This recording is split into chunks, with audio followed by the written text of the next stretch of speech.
Okay, do-over. Welcome, everyone. The time is 7:05, and I'd like to ask everyone to please rise for the Pledge of Allegiance.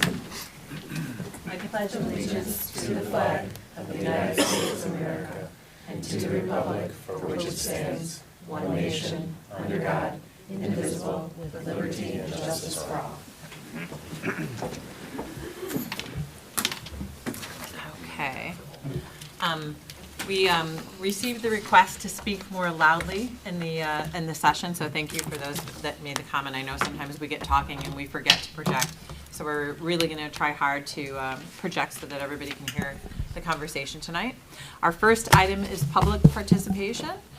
Once again, thank you all for joining tonight's meeting. As is the case with all of our meetings, there are two opportunities for the public to share their comments with the Board of Education. One now and one before we adjourn our meeting.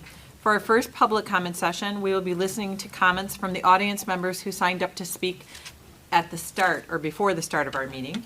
After we finish our agenda items tonight, we will open up for our second public comment session. And if you wish to sign up to speak at the end of our meeting, please fill out a form which you can find right outside the doors and give it to Marilyn Mescalina, and we will call people in the order in which they turn in those forms. The board appreciates and values hearing comments from our community. Please understand that the board does not engage in dialogue or discussion during our meeting. If there is a specific question or comment that requires follow-up, the appropriate administrator will respond at a later time. Finally, each individual addressing the board will have 3 minutes for their comments, and we really appreciate your cooperation to keeping with this time limit. In accordance with board policies 230 and 830, we thank you for keeping tonight's meeting respectful and civil for all in attendance. Marilyn, will you please call our first speaker? Mr. Imperato.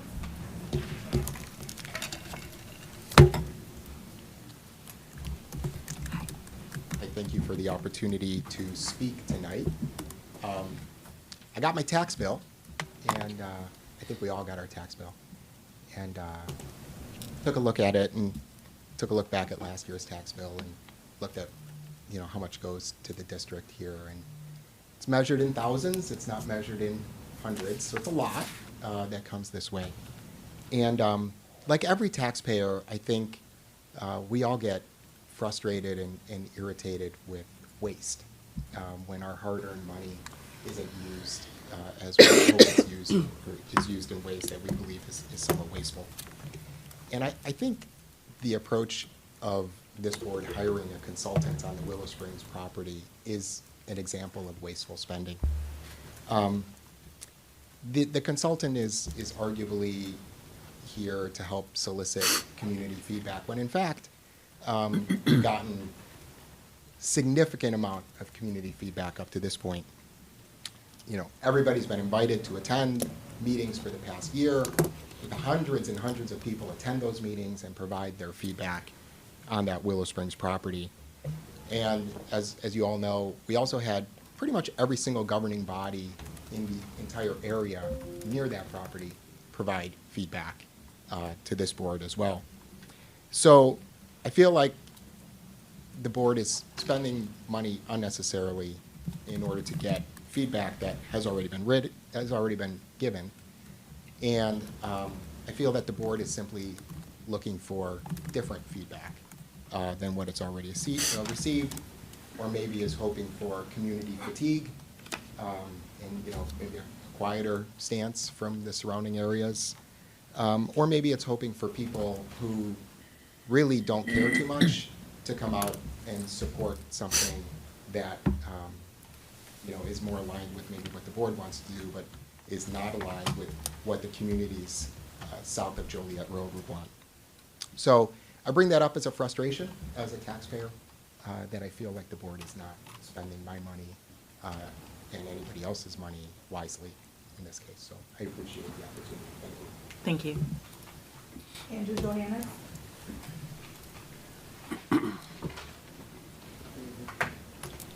Good evening, everybody. Hi, Andrew. Second semester keeps rolling along as we are in our 7th week. Teachers and students enjoyed their long week off for the President's Day. I know we appreciated that extra Friday off. That was nice. It's hard to believe, but we are only 5 weeks until spring break. It's moving along very quickly. Thankfully, we've had a very mild February, although when the weather gets too nice, the seniors start to get a little antsy, and so they get a little senioritis, so hopefully they can maintain. Winter sports are beginning their state playoffs, and we wish everyone a good luck. Just a quick few shout-outs. Congratulations to the swim and dive team. They had many state qualifiers. The girls gymnastics team had a great season. Emily Tucker finished 12th. Congratulations to Coach Brittany Malovanek. Melovanovic. Excuse me. Congratulations to Griff Powell and the wrestling team. They had a great season. And congratulations to Gunnar Garelli. He got second in state. Congratulations to the debate team. They're at Harvard this past weekend. The coaches Tom Swantek and Maria Ricker had the team well prepared. Sean Sweeney and the Latin Club hosted a regional competition, and the team had a great performance. Congrats to Megan Hutchinson and the girls basketball team for winning their regional. We had a successful blackout game on Friday, and thank you to Jason Bauer for organizing it. Good luck to Luke Jansen in the Lions Den this upcoming weekend for the Spirit competition. Good luck to Bill Allen and the Lion Con this coming weekend. Good luck to Emma Dominelli and the special ed basketball team at their regionals. That's upcoming. And then finally, I'd like to encourage everyone to attend the spring musical, February 22nd through the 25th. This will be Lawrence Keller's final act as director. We wish Lawrence well in his retirement. And the last thing I would like to do is kind of take a personal thing, and I'd like to recognize Sophia Szymanski. I know you are all aware how amazing she is, but I'd like to add one more feather in her cap. She is in charge of running our upcoming Model UN conference. Sophia has exceeded my high expectations and has made my life super easy. She has coordinated 18 separate conference rooms and assigned 600 positions to students from 35 different schools. Sophia has made it look easy and has handled all challenges with dignity and grace. It is truly a testament how great Sophia is. So thank you. That's all I have. Thank you, guys. Thank you. Congratulations, Sophia. Thank you. That's amazing. That concludes the public participation process. Okay, thank you all. Okay, next, we are going to turn it over to the amazing Sophia. Congratulations. That is, on top of everything else that you have going on, that's a huge feat. Yeah, it's Yeah. really exciting though. We've been working on it for a year now, and we got the Director General of the World Health Organization to speak via video at our conference, so I'm really excited to see what it turns Wow, out. that is amazing. absolutely amazing. Congratulations. Let's give you a hand. Okay, and with that, we'd love to turn it over to you. Awesome. For athletics, JV Palms competed at the JV Championship and placed 8th in finals. Bowling finished 18th at IHSA State. Competitive cheer placed 3rd at the IHSA sectionals and qualified for the state finals. Boys basketball won against Proviso West. Boys swim competed in sectionals with many state qualifiers. Emily Tucker represented girls gymnastics at state, competing in the bars event and placing 12th. Girls basketball won the regional championship. Boys wrestling competed at the regionals, sending 5 wrestlers to sectionals and 1 to state. Congrats to Gunnar Garelli on getting 2nd at state. And varsity Palms won 6th at state. For activities, Student Council ran the annual all-school assembly, which included a variety of performances by different clubs and activities. Lyons Latin dancers performed at the all-school assembly and learned a variety of new dances. GEMS is hosting their Introduce a Girl to STEM Day on February 24th with a full registration. Fashion Club made keychains out of t-shirts and heart pillows. Operation Snowball is preparing for their spring 2024 retreat on March 8th through 9th and are planning workshops for the weekend. Model UN won Outstanding Large Delegation at Francis Parker and are preparing for Lima, their upcoming conference that we host. An LTTV student won 1st place in the country for his commercial. Cyber Defense Club met with the representatives from a cybersecurity contractor to learn more about the field. Chess Teams is going to compete at state.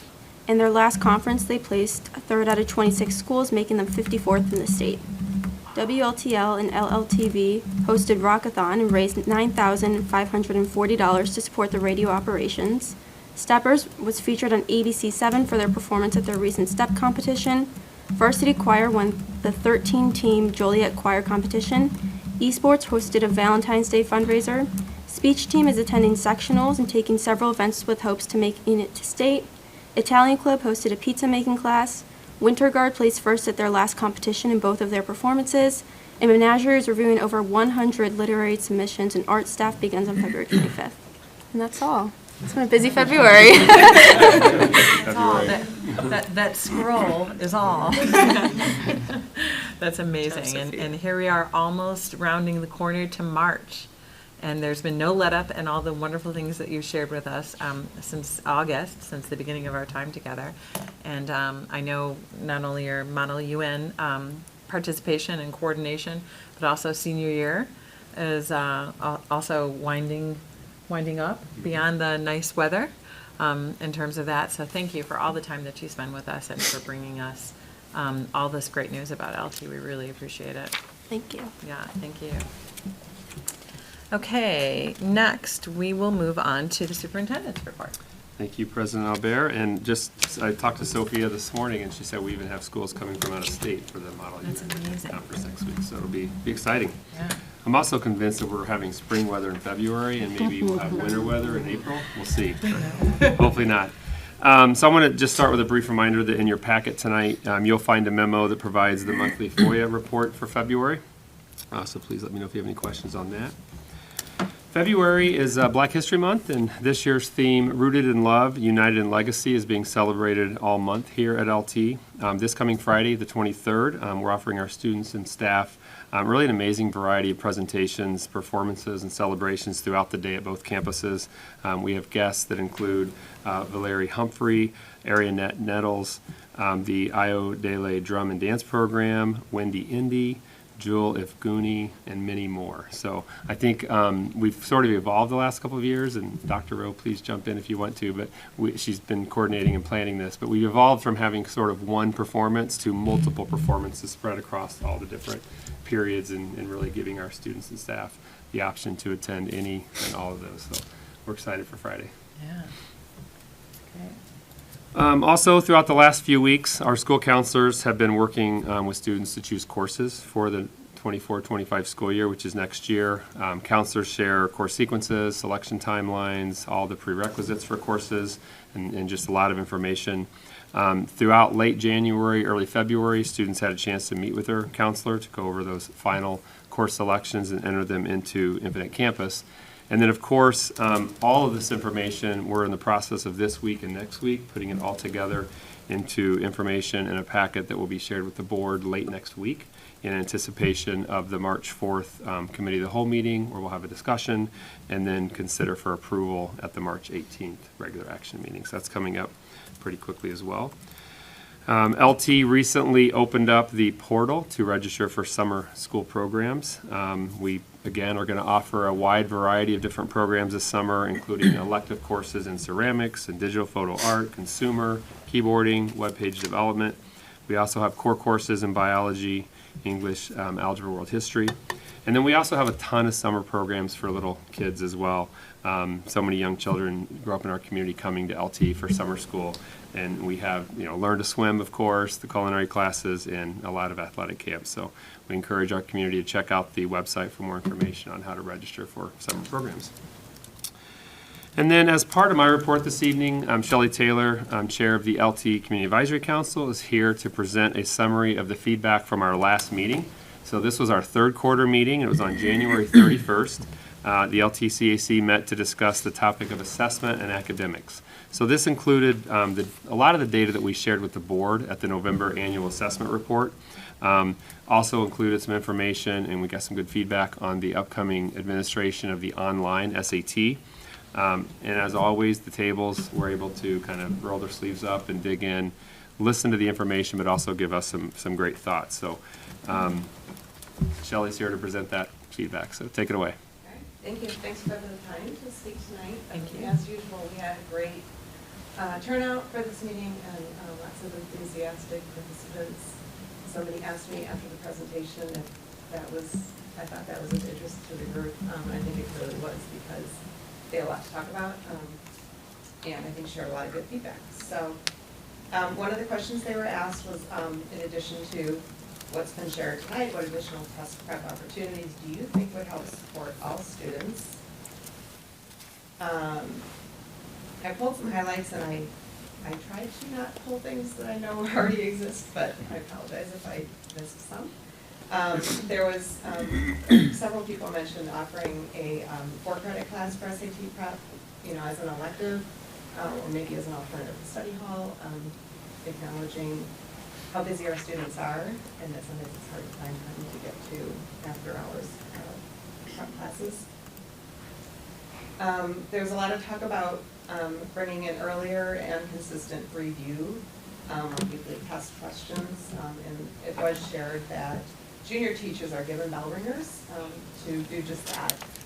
I think the group in the room generally thought there would be benefit to bringing in some more prep for this as early as freshman levels. So something to think about if there are ways to kind of start building that sooner. Providing a list of resources, both in school and on your own. I know those are on the website. I think it's always a good reminder when we get asked about emails and things on the website that we know exist. There's a lot of information out there, so it doesn't hurt to just keep reminding people where they can find the resources. Using social media to share tips, and I think this was geared more toward the students, talking about using Instagram to just put out test-taking tips over time.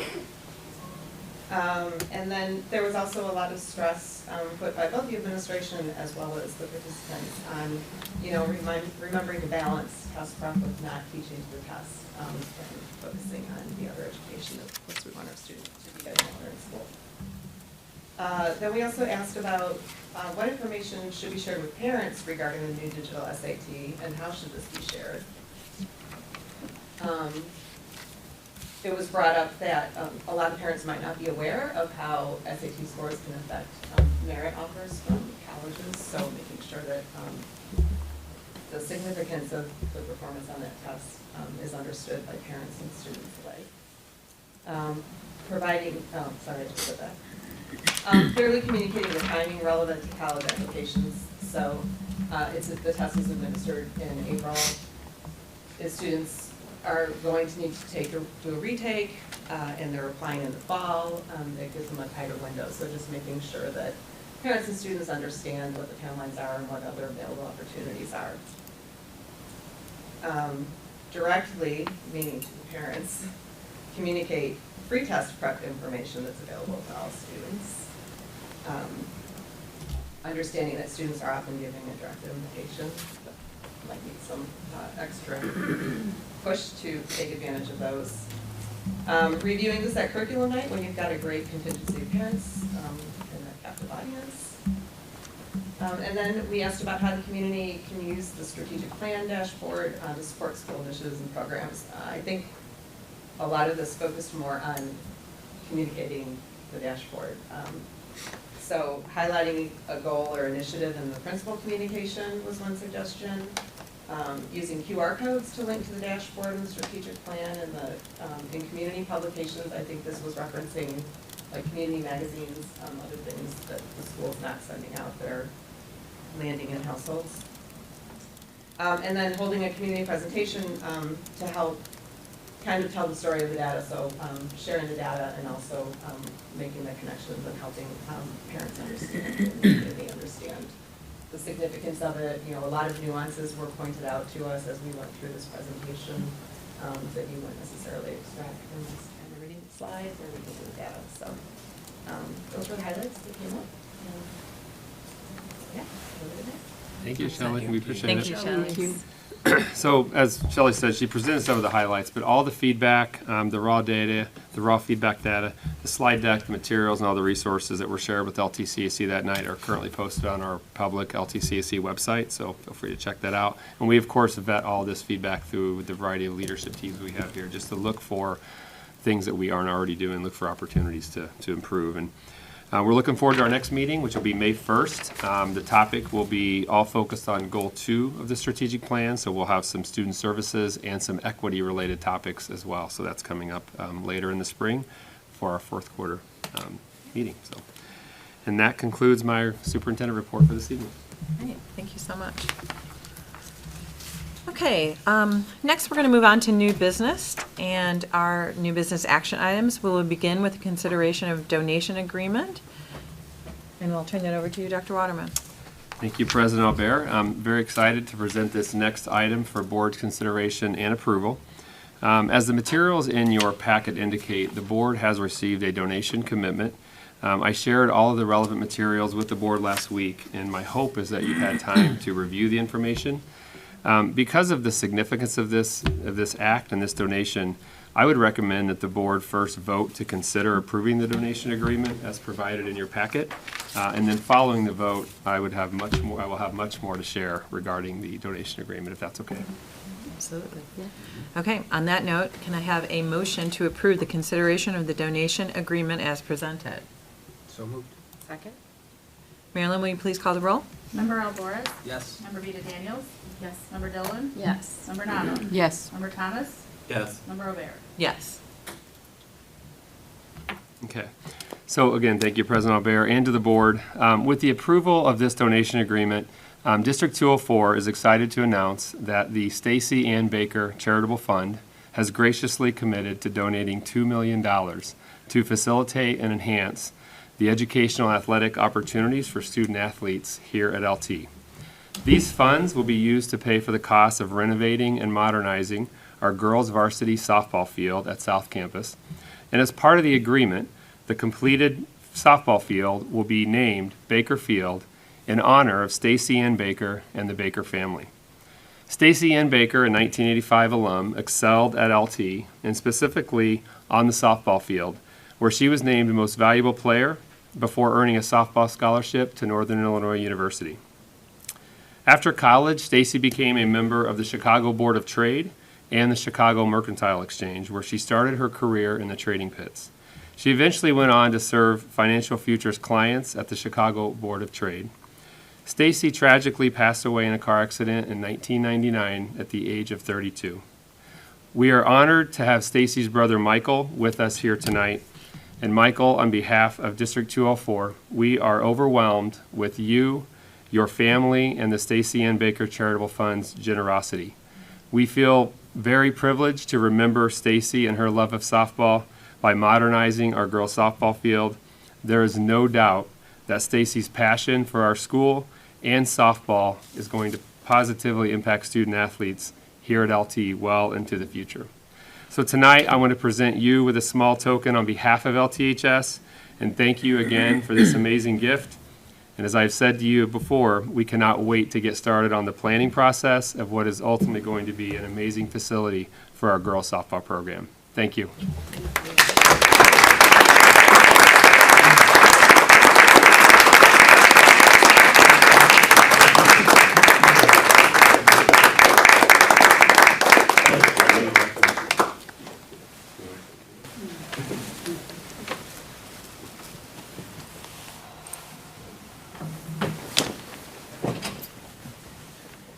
I want to thank the board for this consideration. I have been involved with LT for a long time. Stacy, a younger sister of mine, actually helped me out as an older sister. So a lot of the stuff that I do now is because of her. She has gone in front of students, teaching them about the Chicago Board of Trade and the Chicago Mercantile Exchange. I myself reside here, downstairs by the radio station, teaching current students radio. So it's been a long time. The Stacy Ann Baker Memorial Scholarship is nice. I think this upcoming project will be nice to serve for more students. I hope that you will help me out so that we can be very successful as a high school for ladies sports. Thank you all. Thank you.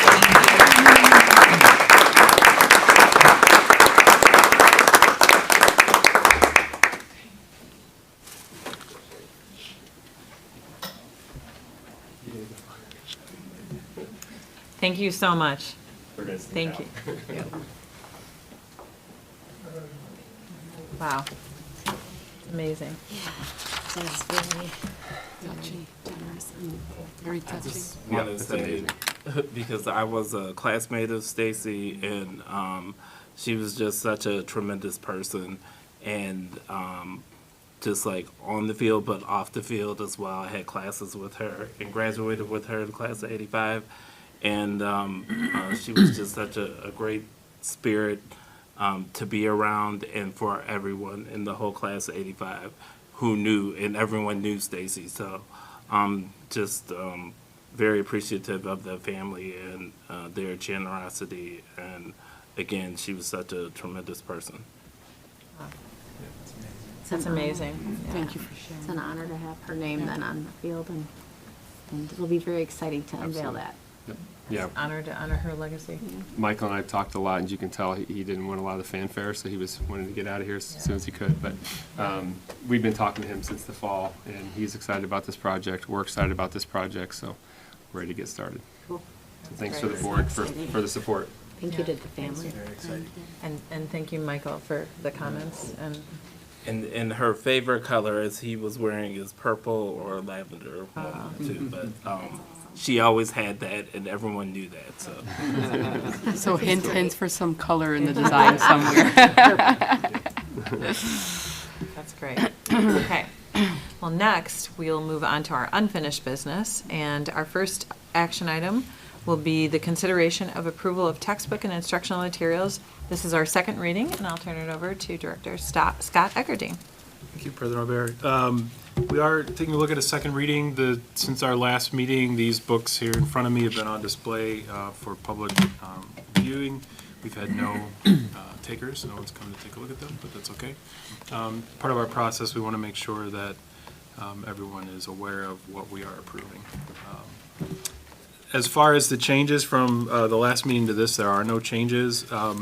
As I mentioned before, though, there will be additional texts coming a little later in talking with teams in the curriculum review, and then also our chairs are meeting with our bookstore staff last week and this week, just to take a look at whether things are still in print, if things are still needed, et cetera. So we may have some changes coming in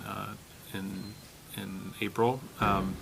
Again, I don't see too many, although I know that there are some, particularly with new courses. So, what this number represents is $38,849 are just the dollars that are for district purchase and class sets. So those are books that our students would not pay for, and they're a part of our overall textbook and instructional material fee of $75.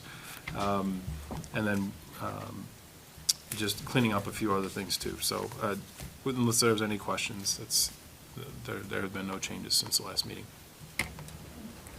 No, there was conversation about this at our first reading at the last meeting. Does the board have any other questions or considerations? No? Okay. With that then, could I please have a motion to approve the consideration of the approval of the 2025, I apologize, the consideration of approval of textbook and instructional materials from our second reading as presented? So moved. Second. Mary Lynn, will you please call the roll? Member Rita Daniels. Yes. Member Dillon. Yes. Member Nava. Yes. Member Thomas. yes. Member Alvarez. Yes. Member Robert. Yes. Okay, great. That passes. Our next item is the consideration of approval of the 2024-2025 student fees, which is also a second reading, and I'm going to go right back to you, Scott Eckerding.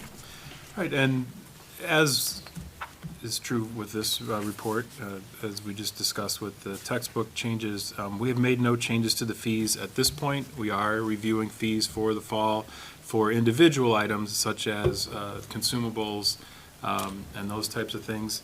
The district textbook rental fee, the student support fee, the technology fee, and then the optional fees including driver ed, AP exams, sealed by literacy, publications, transcript, and technology will not change. Those are, so approving those tonight, we can get started with putting together the package for enrollment. And summer school, it's certainly on here. We've already begun registering folks for that. So we will provide the board with an update of those changes for the consumables in particular at a later date. Okay, great. Likewise, this is a second reading. Was there any additional consideration or questions from the board? No? Okay. Given that, can I please have a motion to approve the consideration of the approval of 2024-2025 student fees as presented? Second. Marilyn, will you please call the roll? Member Dillon? Yes. Member Nava? Yes. Member Thomas? Yes. Member Alvarez? Yes. Member Rita Daniels? Yes. Member O'Hare? Yes. Okay, that motion passes as well. Our final unfinished business action item is the consideration of approval of Press 113, also a second reading, and I'm going to turn it over to you, Dr. Waterman. Yeah, so this first reading happened 2 meetings ago. On January 22nd, the board conducted a first reading of Press 113. So in your board packet, we've updated material. So you'll notice that there are 8 policies that have been revised and updated based upon the January 22nd discussion. Then the remaining 21 policies are also included, but no changes or updates were recommended during that first reading. So there was as a follow-up to that January discussion, there were also some questions about the application of certain policies that didn't necessarily impact the policy itself. So I shared that information with the board and an update about a week or two after the January 22nd meeting. So with that, I want to just highlight a few things. So within those 8 policies where there were changes from the last time, policy 430, we updated so that the title of Director of Business Services / District Treasurer is consistent. So that's the change there. Policy 2120, which was the board member development, we have updated the board website to include all the trainings that you guys participated in. I don't recommend changes to the other 2 that were discussed on January 22nd. That 90-day requirement that's included in that policy, that's consistent with the ISB requirements, so I would not recommend making any changes to that. And then also, there was a conversation around changing the candidate workshops to any interested community members, but that section specifically talks about candidates, so my recommendation would be to keep that as candidates versus community members, if that makes sense. So that's 2120. 5220 was a question or potential recommendation about work days versus calendar days. We got some legal counsel on that, and their recommendation is that they use those terms consistent with legislation, so we would not recommend tinkering with those days because that could be problematic. Going on, 7190, the term drug has been replaced with substance. That was as recommended by the board. And then the last one was 7290, which is suicide and depression awareness. Dr. Owens was able to dig into the Illinois Suicide Prevention Strategic Plan a little bit. And even though it doesn't exist currently, we feel like the language gives us enough flexibility to participate in it if it is resurrected. The language also says that we can partner with a local agency, which we do. So I don't know if you want to add anything to that. No, the Alliance, it was a coalition that was formed through the Department of Public Health, and so the strategic plan was completed and has sunsetted since then, but they still have an alliance that holds meetings. So I'm going to try to attend a meeting. The next meeting is end of February, just to see what other information may be out there. It's pretty sparse in terms of what you can find on the internet regarding the meetings, who's able to attend, but it looks like we can at least see what they're working on and see if there's any resources that we may be missing. Thank you for looking into Yeah, that. thank you. Thank you. Okay. I think the only other thing I would have added to that with the policy 7190, I think you guys removed, there was a clause that said when funds Provided that are funding, provided, provided we federal funding, agreed yeah, that's that it been was- removed too. Right, Yep. that we just go ahead and do that. Yep. And the only other thing I wanted, because you know I like to do my proofreading, the only thing I wanted to also mention, I think, Jill, you had said something about wanting to make sure we updated all references to LGBTQ+. Right, it was, because there was, I just want to make sure we're as inclusive as we can about that term. So Right. that's a change we can make, but in terms of the whole proofreading concept, I found out press already does the proofreading at the end before they update they the will. policy manual, So they'll so clean that just up. for future versions, we Okay. don't really need to go through that exercise, unless, of course, the board would like to go through the exercise. I But just that, catch that's, what I catch, but that that's all. LGBTQ plus, that was something that we've updated as well, so. Okay, so that's Just been to make sure that's included, and that is consistent. And then when that kind of request is made, do we do that to just whatever the policies are that we're in the process of updating, and then we would do the same thing to the next round? We can find out, I mean, Yeah, I was just kind of curious if that's. would the something- board like us to do like a search and replace for anything? First, find out if that's the term we want to. You can do that as a district unique edit, Yeah. if the board wants us to do that. I think it's probably a good I idea. don't see, yeah, I don't see any Yeah. reason why we would I wait. think it's a good, I think it would be a good idea. So we'll have to discuss, because assuming the board approves all these Press 113 updates tonight, if there are policies outside of that, that would require that district unique update, we would just have to bring that back. So we Yeah, can and look and at from the a timing process. standpoint, I mean, like, We could do that during Press 114. and right, just do it all right, together. right, right. But I That's think okay. that'd be something to put on the radar for that, if everybody thinks that's a good idea. Yep. Okay, Okay. Great, thanks. thank you. Good input. Okay, any other questions, comments? I had a question. I didn't see, I know we discussed about the connotation and I guess what is, what are teachers in general using when they say after-school study versus detention? Is there an update on that? I Yeah, know- so on that one, the current policy says study. We would recommend that we continue to use that because that's the aspirational term that we want to strive towards. And even if we're not there in every case yet, we want to get there. The other thing is we still use detention in some of our communications because it's a term that students and families know. But that's something that our team is always reviewing as well. So our recommendation for the policy is to be consistent with what press is recommending, which is the study piece. But Okay, so then- Leslie, Jen, jump in there if anything else to add. So then the school's just gonna look to move towards that, That terminology. the terminology and make sure that they are consistent. Okay. Can I just get more clarity? Like, so you're saying that you're using the terminology detention. Right. That in our procedures or in the communications we use the term detention because What that's. communicate, like, just to understand it for, like, what, would it be like individual communications with the parent? And also. Handbook, Yeah. yeah, handbook. Okay, I just was, okay. All that. Is there a way that we can make that be more unified? To have a better, We could, but again, the concern is that's not a term that parents and students are gonna know. They're familiar with that term detention. but I mean, we have to change that if that's what you're looking to do. So Mhm.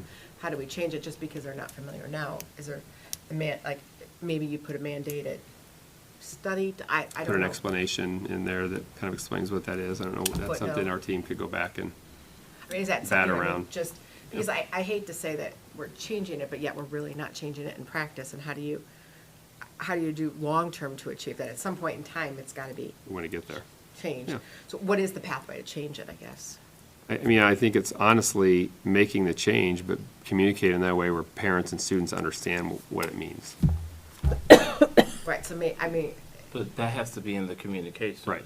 right, So, like, because I know you were supposed to provide, like an example of the communication that you currently have in some of this communication, but, yeah, so that's where I think there's a disconnect. Right. Like, while we say it in the policy, we're not actually practicing that. So, it's just a disconnect. Well, yeah, the policy uses the term study to explain what our students and families commonly know as a detention. So, again, that's something we can go back as a team and figure out a way to communicate that using the term study.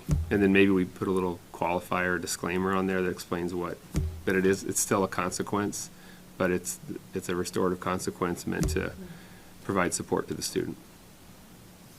I think that would be really helpful. yeah. Yeah, you've got, explaining that, why that has that type of Mhm. nomenclature. In the policy. And then there's also different, Right. Or are we evolving it though? I guess is the question too, is if the communication is, is it like, do you say detention / known as study in our policy and maybe an explanation until we start to get used to using that type Right. of Or we terminology define it maybe. in practice? That's where, as a team, we can sit down and Okay. figure out how to update that in a way. But it's important, yeah, I think. We also have different, Other labels, things labeled as study right now? yeah, like I think the example you brought up last time, Michael, was the communication from a couple of years ago was not actually a detention, it was actually an after-school tutoring program that needed to be updated. So can we do the same thing with our traditional detention communication? Yeah, Helps it's clarify. differentiating lunch study, which is not any type of Right. Consequence. Yeah. So I think there's just ensuring clarity across the board for our families and for students. So yes, I think the policy I would recommend that it remain what press is recommending, then we can do some work on the administrative part of it, which is the communications, Procedural side to of make things. the procedural side of things, to make that reflect the policy. That would be good. Okay. Thank you, I appreciate that. Yeah, okay. With that, can I have a motion to approve Press 113, second reading as presented? So moved. Second. Marilyn, will you please call the roll? Member Nava? Yes. Member Thomas? Yes. Member Alvarez? Yes. Member Vita Daniels? Yes. Member Dolan? Yes. Member Robert? Yes. Okay. And next, we have 3 informational items, and we will begin with the strategic plan, goal number 5 update, and I will turn that back over to you, Dr. Waterman. Yeah, just real briefly, this is our 5th strategic plan update of the year, goal update of the year. It includes information related to Goal 5, which is resource effectiveness and efficiency. The 3 main topics under the umbrella of Goal 5 include facilities, technology, and finance. So our Director of Business Services, Brian Sashak, serves as the goal champion for Goal 5, and he's going to lead tonight's presentation. So with that, I'll turn it over to Brian. Great, thanks, Dr. Waterman. So we're going to begin, I believe it's on page 170, I'm sorry, your page would be 180. 5. Let me go to getting there, 180, hold would on. be 187, I believe, in yours. So, again, as Dr. Waterman said, I'm the goal champion for Goal 5. There were really a lot of exciting things happening here coming up for Goal 5, as we already know. We've been through the discussions about the facilities improvements coming up. We've also talked somewhat about technology. And let me also point out, too, that while I am the goal champion for Goal 5, I do have Ed Tennant, who works very closely with me, sort of my right-hand person, because I understand school finance and all that. And however, school technology is a little bit more difficult for me. So Ed does a great job with that. He's gonna have a bit of this presentation as well to talk a little bit about technology. So, as I said, beginning on page 187, I really with Goal 5, I really like this couple of paragraphs here that we talk about how we have a long history of maintaining a good financial position for the district, because that is important. And one of the challenges of Goal 5 is that not only does Goal 5 have its components of spending money, but so does every other goal as well, right? And so part of Goal 5 kind of filters through all of those, because we certainly don't want to put ourselves in a position where financially the district is not sustainable. It's not, the programs and things aren't sustainable. So it's very important for us to always keep that in the back of our minds, or I should say at the forefront, when we're making those decisions. So here on this particular slide, we talk a little bit about the fact that we've had that recognition rating from the State Board of Education for an extended period of time, the challenge of maintaining that with some of the other challenges that we have going forward, and in particular here when we're talking about our facilities and our technology. We're very proud of the facilities and the technology that we have, yet we also recognize that there's some room for improvement, and so we need to address those. And of course, as you know, we've kind of already started off on that path.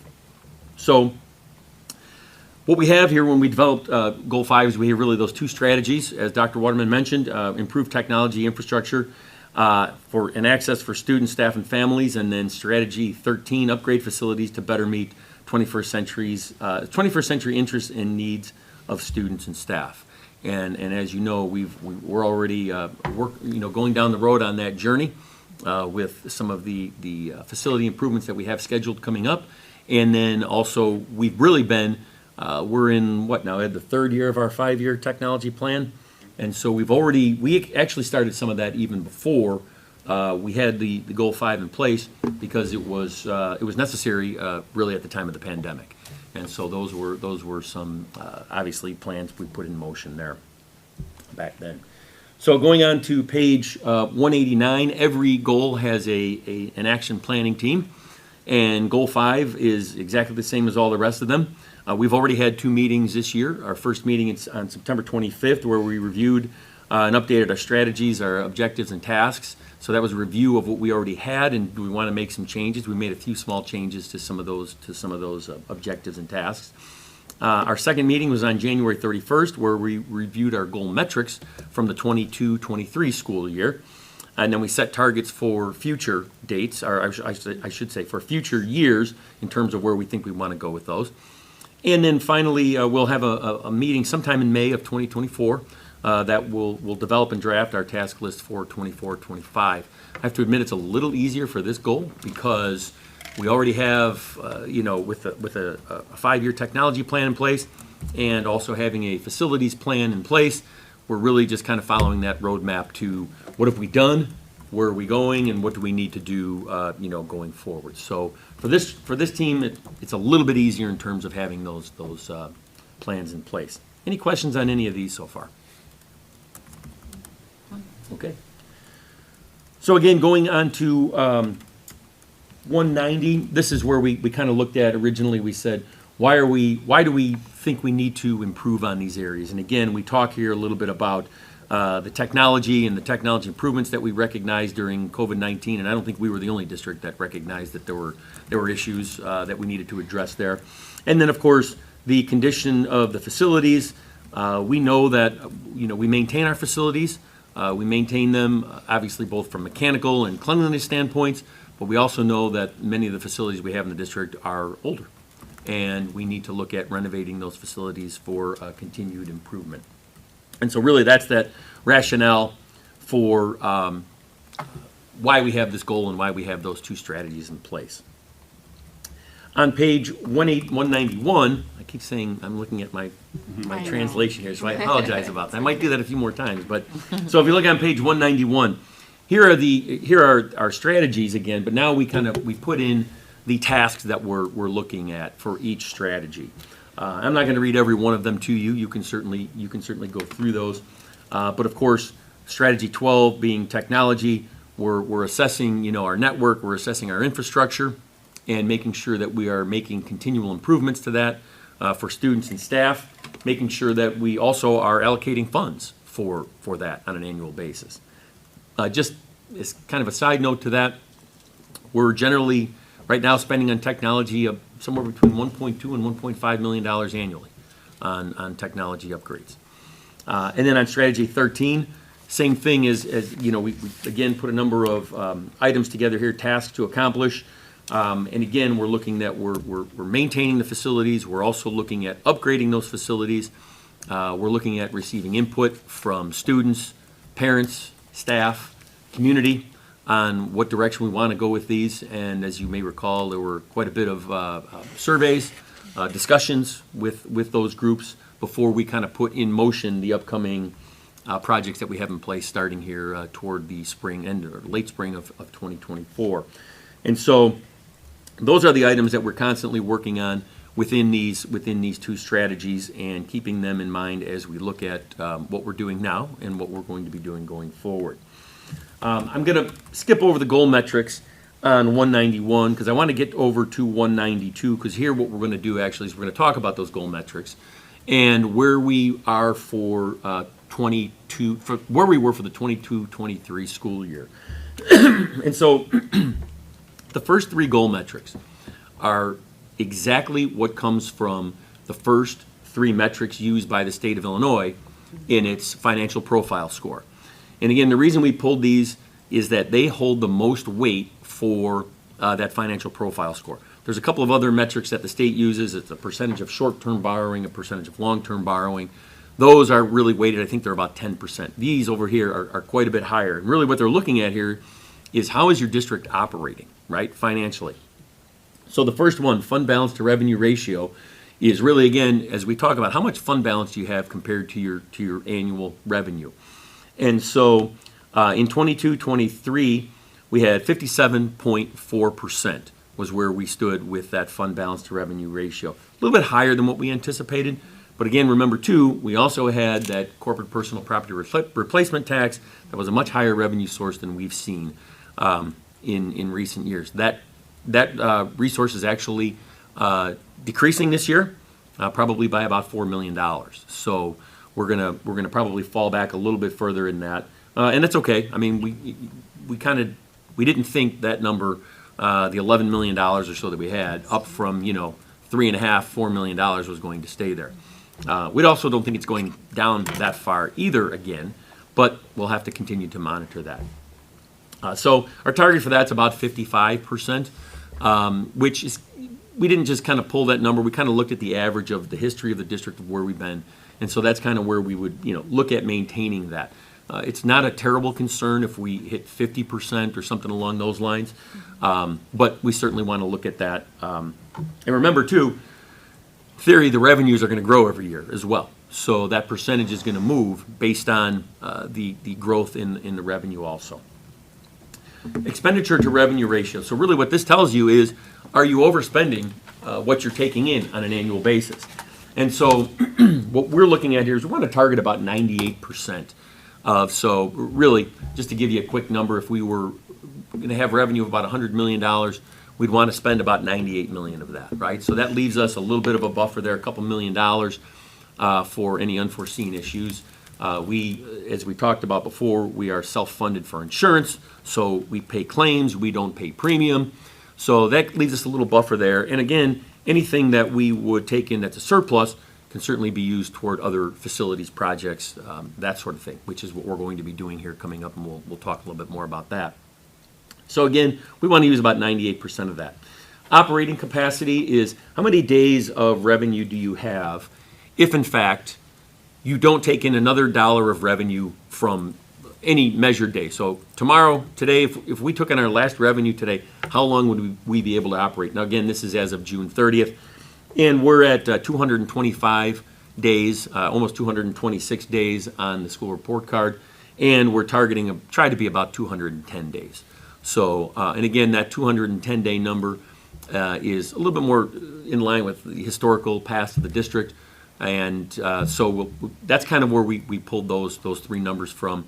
And really, they give you that look at how the district is operating financially. So everything looks good there so far. However, of course, as we know, we're only in year one. So we have some, obviously, years to go with some expenses related to facilities and technology that we still have to budget for. Again, just kind of quickly, first of all, let me stop there. I'm talking quickly, I know. Any questions on any of those?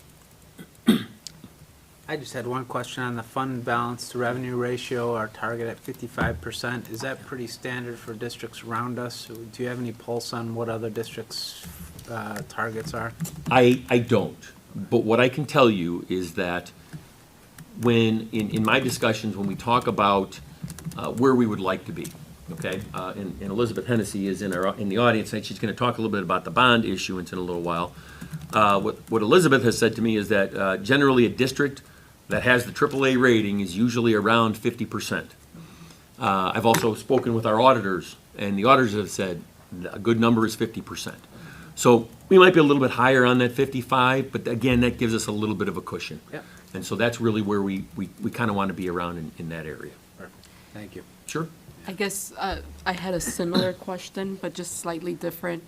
The targets are, point blank a number. Is there a degree of plus or minus, for each of those criteria? That is, it's kind of hard to hit a very specific target number, right? Right. Let me tell you this. I think that these numbers are reasonably conservative, if you will, right? So if, in fact, if you went to the fund balance to revenue ratio, if we hit 50% one year, that's not going to be a big concern, right? Okay. But that's why we set these targets where we did, so that we do have a little bit of leeway in there. Because you're right, we're never going to be able to land at 55%. That's just our target. If we showed up one year with a fund balance to revenue ratio of 25%, well, we're going to need to look at that number, right? And what are we doing and where are we going with that? But if we were plus or minus probably on some of these a couple of percentage points, that's not a concern. Okay, thank you. Sure. Okay, so the next four that we look at, first of all, are our long-range facility plan, which, as you know, we recently had updated in January of 2023. And so I'm probably not as generous as I should have been. I kind of said we were at about a 0%, but there has been a lot of legwork that has gone into the actual planning of these upcoming, renovations. So maybe we were about 1%, something along those lines in terms of that total work. But for the purposes of actually looking at the plan and saying, okay, where are we right now? We haven't completed or started any of that work on the facilities plan yet. So that's why we're kind of at that 0%. We're targeting for next year to be around 10%, which is, again, we will have, bids are opening up this Thursday for these projects. So through June 30th, maybe we'll get 5. It'll just depend on how far along we get in some of that construction moving forward. But the reality is, remember this, in the facilities plan, not only do we have the Phase 1 projects, but we also have the Phase 2 projects. So we're only dealing with Phase 1 right now. We still have all of Phase 2, and we're going to talk a little bit more about that coming up. Building expenditure percentage in operating funds. So this really tells us we want to reserve some amount of money every year for building projects in our operating budget. So this is separate from any other sources of revenue. And so we want to target about 2 to 3.5% annually, which probably puts us right around the $2 million to $3 million mark in total expense, to put those to a number to that 2 to 3.5%. You can see where we landed in 22-23 was 6.4%. And so what you really want to do is I should have pointed this out. In the expenditure to revenue ratio up there, we were at 86.5 last year. And the reason that is because the state of Illinois, in their calculation, does not take into account the Capital Projects Fund, which is Fund 60. You may recall 2 years ago, we moved fund balance over to Fund 60 to cover the cost of the projects from the summer of 22 and the summer of 23. So a lot of that expense was removed from the operating funds. So the State Board of Education did not include those in the calculation because they don't include Fund 60. The reality is it was expense to the district, but it doesn't show up in that calculation. And I didn't want to manipulate that because then somebody said, well, wait a minute, Ryan, you have your expenditure to revenue ratio number at this, but the state says this, why is that? I hate doing that. So that's why, though, if you look at our building expenditure percentage, that's why we're at 6.4%, because now I am including that capital projects fund to say, okay, that's part of the total operating expense versus the total operating revenue, okay? So there we were a little bit higher, and again, we had committed those funds to manage those projects. Technology expenditure as a percentage of the education fund, and the reason we only take the education fund here is because technology only comes out of that education fund. It's not allocated to any of the other funds. And so here we're targeting about 1.5 to 2.5%. And last year, you see we were right within our target of 1.65%, which was about $1.3 million.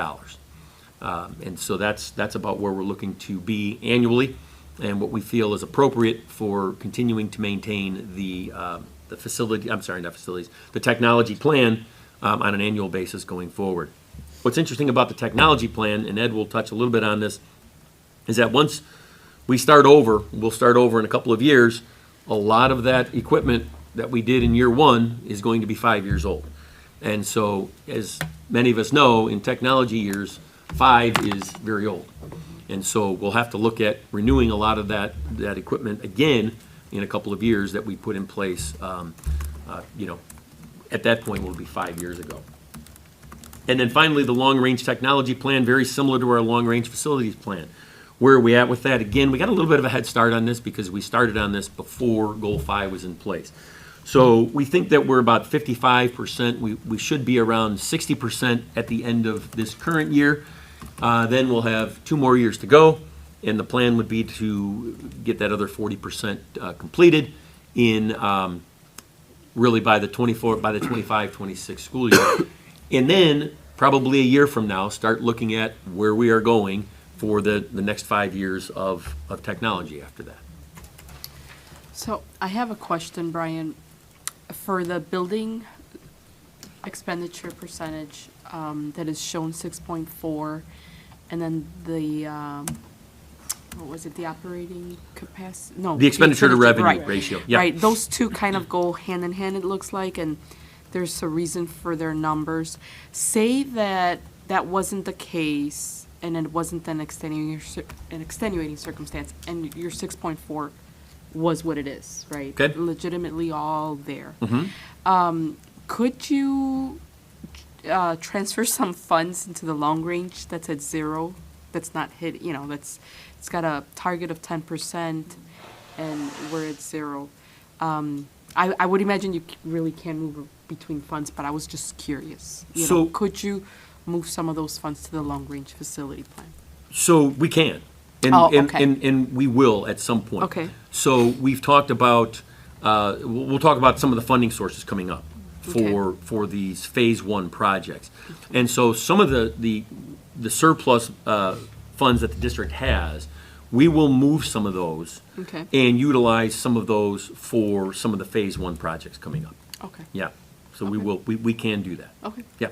Thank you. And that'll be forthcoming, because that really probably won't happen until we start the projects in '25.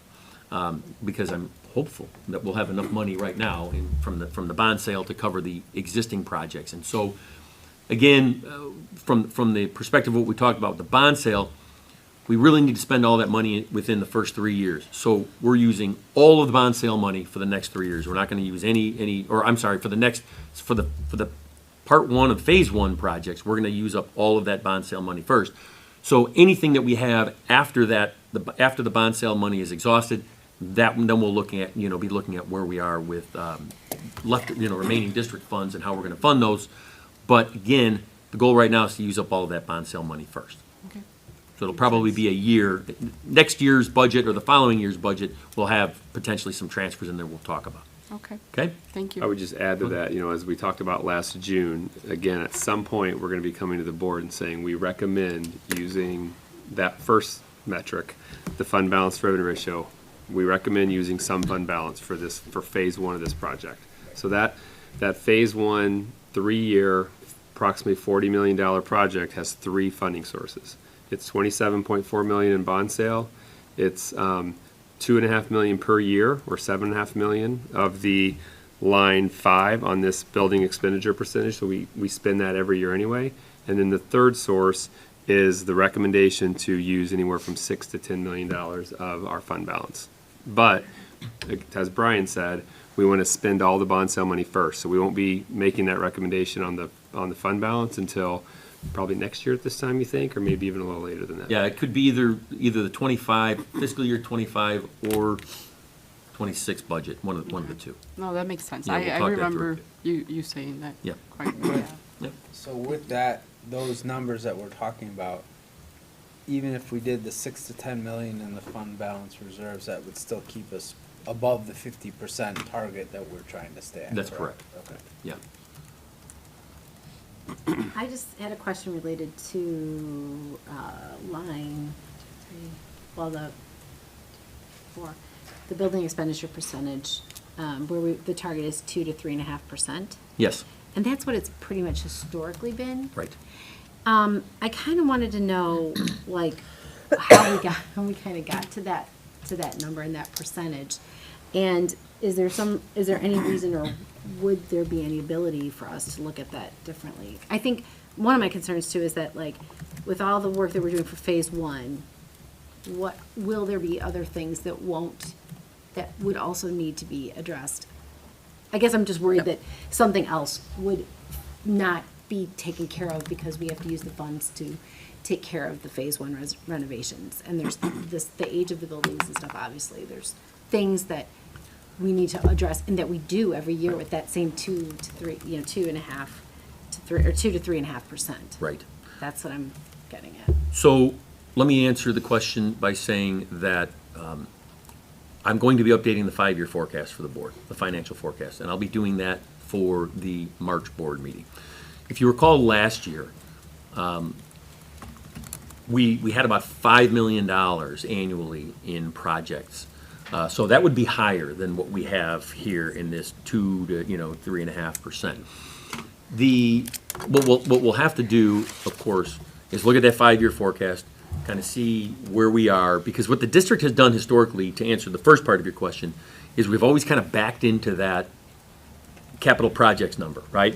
Once all of the operating expenses are accounted for, everything in the education fund, the O&M fund, transportation, all of those are accounted for, what's kind of left, right? And so that we haven't made any sort of an effort to intentionally continue to overspend our revenue sources. So the exercise of the 5-year forecast will kind of give us a little bit of a look in the near future. Of course, as we talk about with that forecast, years 1 and 2 are probably fairly accurate, and as we get out 3, 4, and 5, we get a little more questionable. But I think once we look at that, we'll have a better idea in terms of what we think we can have. So is it $2 million a year? Is it 3.5? Is it 4? But to your point, though, Carrie, we would not ignore anything else that we have to do. We do have fund balance, so if something happened, that's what that's for, right? If we had a situation where, look, we have a roof that all of a sudden started leaking and needed to be replaced, we can do that. So that's one of the luxuries of having that fund balance there, because you utilize that for that type of a situation. So it's kind of a balancing act, as you point out, between, and look, honestly, many of the things that we are doing in those renovations, the upcoming renovations, are a lot of those needed items as well. So there's roofing in there, there's HVAC replacement, all those kinds of things. But yes, we will always keep an eye out for, do we have this issue, we need to repair it, and we have to go and do it. Right. I think that's really what I just wanted to make sure is that, Yep. and that you bring attention to us too about what those needs are so that we can have that discussion. As we do, Yeah. the same discussion that we do every year, Right. because I agree Right. with you, we don't, we still have to be making progress on Right. these plans while still Yeah. taking care of Right. the things we typically do on a yearly basis. Right. Which I'm hearing you say that you've got that in the mix. We do. Yeah, we do every Yeah. year. In fact, what'll end up happening, coming up here is we're budget planning right now for the 24-25 school year. And I will have a conversation with Brad Drake, Director of Building and Grounds, and Brad and I will talk about any issues that we think are upcoming, mechanical, roof, whatever it is, items that we think are becoming more problematic because they're older, need to be replaced, and we'll talk through those. And if they're not already on our list, Right. we will add them in. And as you recall, we did this year. Yeah. When we talked about, replacing doors throughout the district, those were not originally part of the facilities plan, but if you look at some of the doors outside here around some of our facilities, exterior doors, and some of the interior doors, we know that we have to replace those. So we brought that forward and said, we need to add these to the list. Great, thank you. Yep. Any other questions at all on any of those? So are you saying though, like, you just said like that 2.5 million that we normally take for improvements, that's going into this phase 1. So then for the other normal improvements Yep. that you're just referencing, then that's where we have to look at where that normal course of money or funding would come from. Correct. And that's where, like I said, when we look at that 5-year forecast, it'll give us a better picture of, okay, if we're kind of taking $2 million out a year for the phase 1, do we have another $1 million or $2 million each year annually? I don't know what the number will be, because certainly I have to update all of that, but that'll give us a little bit of a picture, a clearer picture in terms of what we would have available for some of those other regular maintenance projects as well. Right, which could go down from like where we used to be 2.5 million, now could be 1.5 million. Hopefully not, but it could be. Well, and also too, we would want that information, I would think, before any recommendation comes to the board about spending down our fund balance. Right. Of course. Right. Yeah, we have always, anytime that we've done that, the 2 times that I've been here for capital projects, that we've utilized existing fund balance, we've always gone to the board and had board approval on that first. Yep. There are also some projects within that phase 1 that we would typically use that annual 2.5 Right. million for. That's right. I'm thinking of like the E-wing air conditioning that's a typical project we would use out of a summer 2.5 million pot. and that's part of phase one. There's some roofing work as part of. There's a phase couple of one, roof, would typically couple of roofs be in there. out of. Yeah. Yep. So we're still tending to those things. We Yes, likely are still 100%. spending the $2.5 to $3 million. It's just wrapped into this project versus segmented on its own on a yearly basis. Yeah, and on top of that, we're kind of utilizing, I don't know if economy of scale is the right term, but areas where we're touching the facilities that we know, like for example, over at South Campus, we're looking at some D-wing roof replacement there as well as G-wing, right? Because we're gonna touch those area of the facilities and it makes sense to do them now. There are also roofs that are older and need to be replaced, so let's just get them done. So that's kind of how we're looking at it, trying to phase some of those in with the projects, as, you know, concurrently. So you kind of have both of those running together, right? The bond sale projects and the regular annual maintenance projects as well. Another good example would be restroom renovations. Yep. I mean, back in 2016, 2017, we used that annual $2.5 million to do restroom renovation stacks here. That's part of the phase one project at South Campus for next year. So it's just all wrapped up into one. And With along three those different lines. sources of funding. Yeah, and along those lines, when we talk about restroom renovations, we're not simply changing out, you know, the sinks and that sort of thing. Those restrooms are really demoed all the way down to the cinder block walls. All of the plumbing is replaced. Then, of course, the walls are replaced, and then we have all new, you know, facilities in there. So it's not just, well, it's kind of a makeover. It Right. truly is, all the plumbing is, which we need in a lot of areas as well. You do, yeah. Especially South Campus. Yep. Yeah, for sure. Any additional questions, comments? Okay, if not, I'm going to just quickly turn this over to Ed Tennant, and Ed is going to kind of take you through some of the strategies and highlights, or the strategy highlights, I'm sorry, for strategy number 12. Oh, and just one more thing. Thank you. This is these metrics, these are the ones that you can get on the website, right? Thank you. Appreciate it. Yep. Thanks. So, couple of slides just to present some highlights of some of the things that we've had our team working on in technology. Clearly, one of the biggest is the change that came about with the start of the pandemic generally, and that was the move to the one-to-one program. We spent a lot of time working through evaluation of devices and then the device acquisitions, right? Because supply chains have been crazy, and sometimes you can get things really well, and sometimes you can't get them as quickly. So that changes how you approach the process. But also, what's been happening of late is some great improvements to the devices themselves. So that's taking a change into our program, into what we would look at for the future coming years.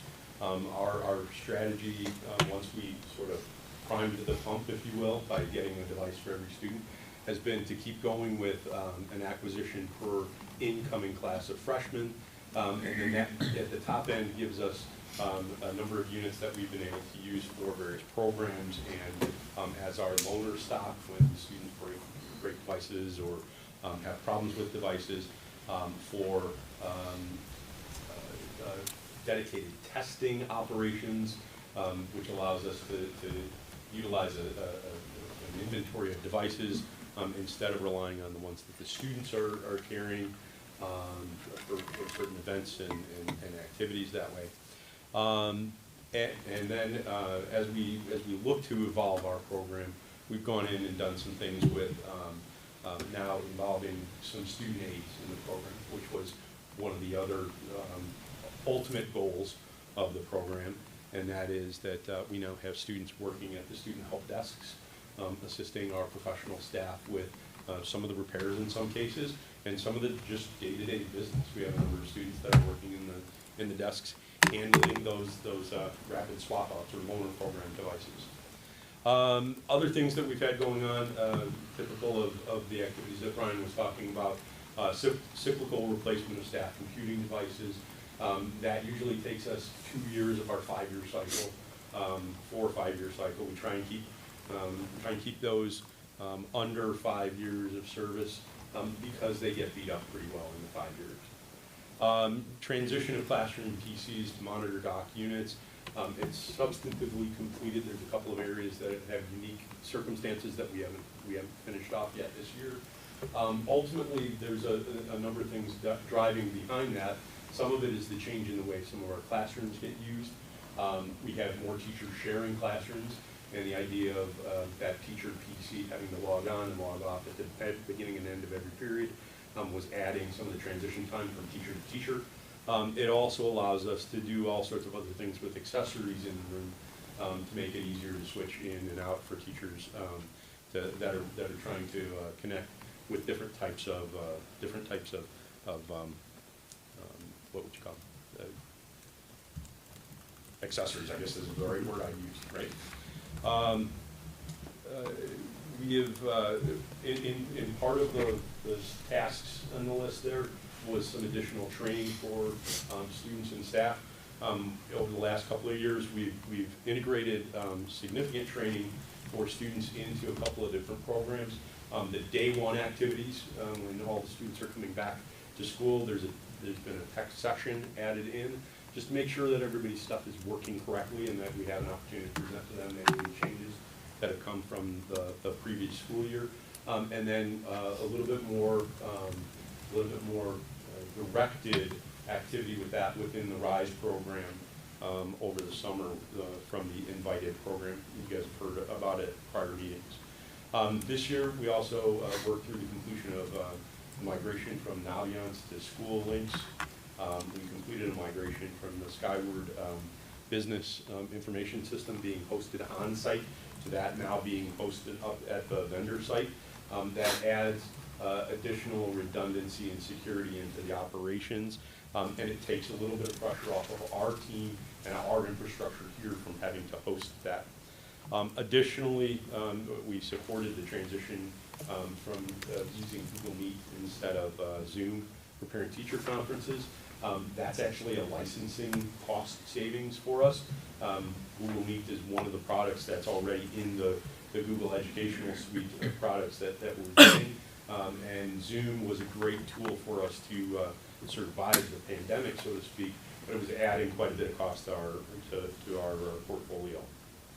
Moving forward, though, looking at some of the things that we're still working on and looking to make great strides in over the next semester and so is the change out of our phone system.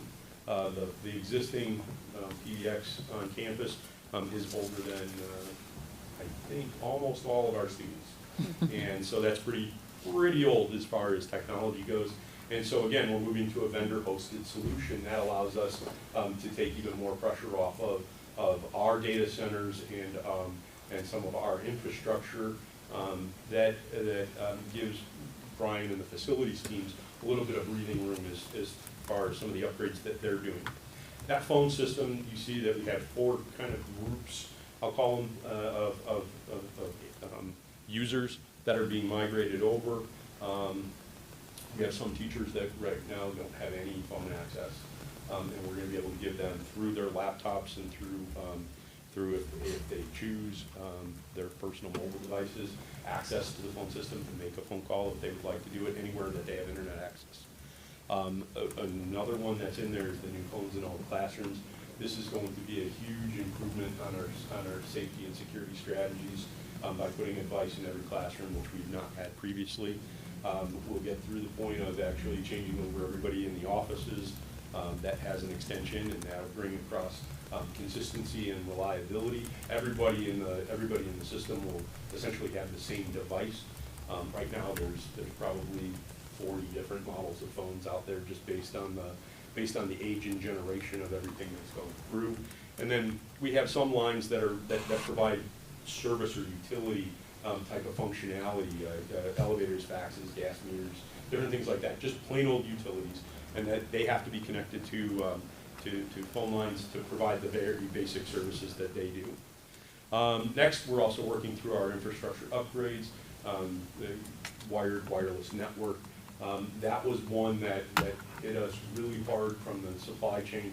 It took us a year to get all the parts in, and we've been working our way through getting all of that deployed in all of the wiring closets throughout the district. That's one of those projects that takes a lot of time and coordination, and we don't, as an organization, we don't have a lot of tolerance for outages, and so we have to sneak in weird times to do outages.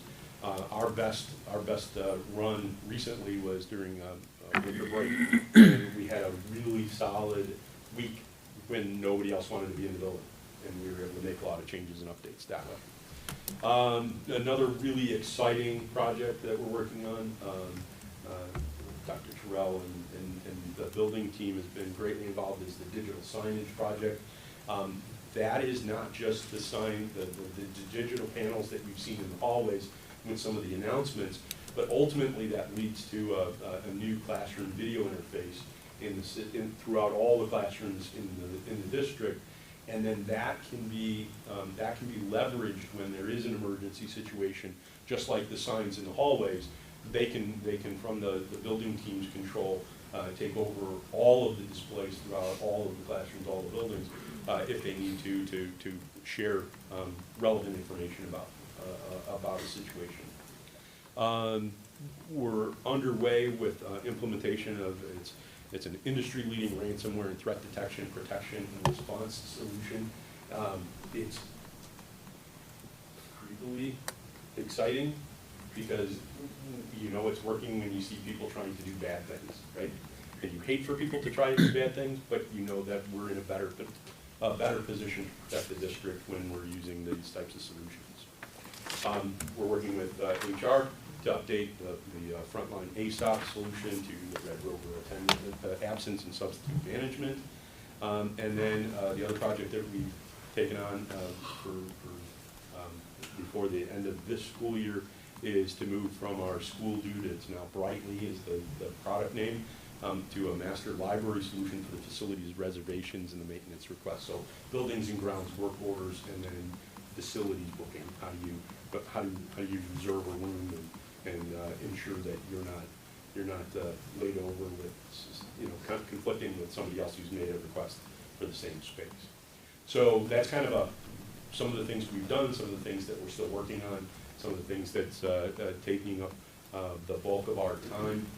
Little things that get mentioned in other parts of the plan, like the security cameras and door access systems that are part of the building plan, also now are reliant on the data network and our team's expertise to get those controls communicating back with each of the existing locations or the new locations that they're putting in for all of those systems as well.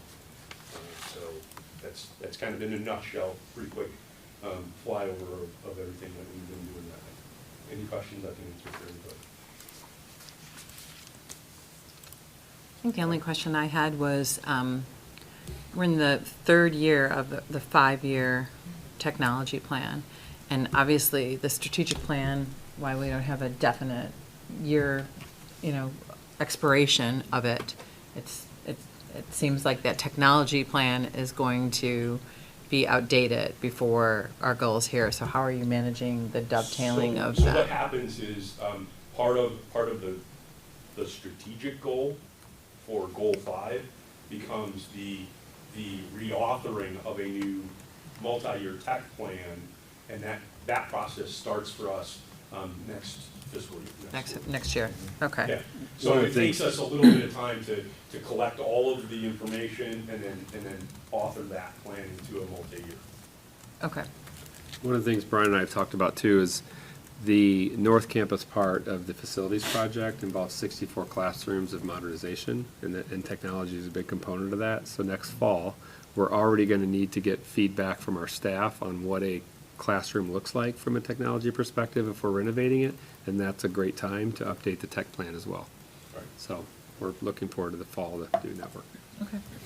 Okay, great, thank you. Our goal is to make that as a collaborative process with all of those stakeholders as well. Right? Yeah, that will be an exciting process for sure. I just had a question about the staff laptops, Yeah. really quick too. Ed, if you don't mind. So the cyclical replacement of staff computing devices, what was that? What was the goal that we're intending? Like how frequently are we needing to So we're replacing, cycle those out? We're replacing them about every 4 years, Okay. and we do half in 1 year and half in another. So, Okay. so basically, it's 2 years of replacements, 2 years of working on some other things, and then we go back to 2 years, replacing staff devices again. Okay. And then, but are they currently, they're all on the Chromebooks, the staff? No, staff are using Windows PC laptops.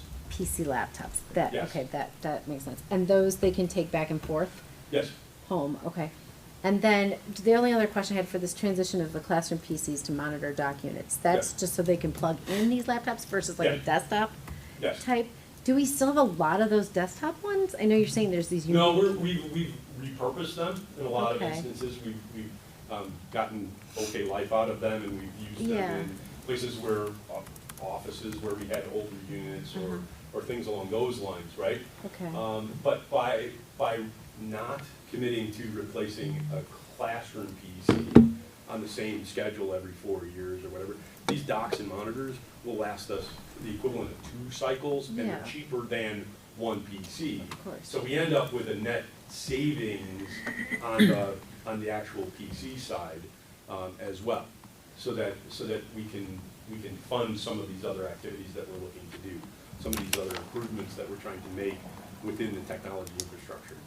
Right, and I think, my point just was that I wanted to make sure that, like, it seems that those things would be more cost-effective and a better use of technology and space for the teachers if they're plugging in and out, especially if they're doing shared classrooms and stuff, so I was just. Yeah, they come and go, and it's a quick little Yeah. umbilical tether.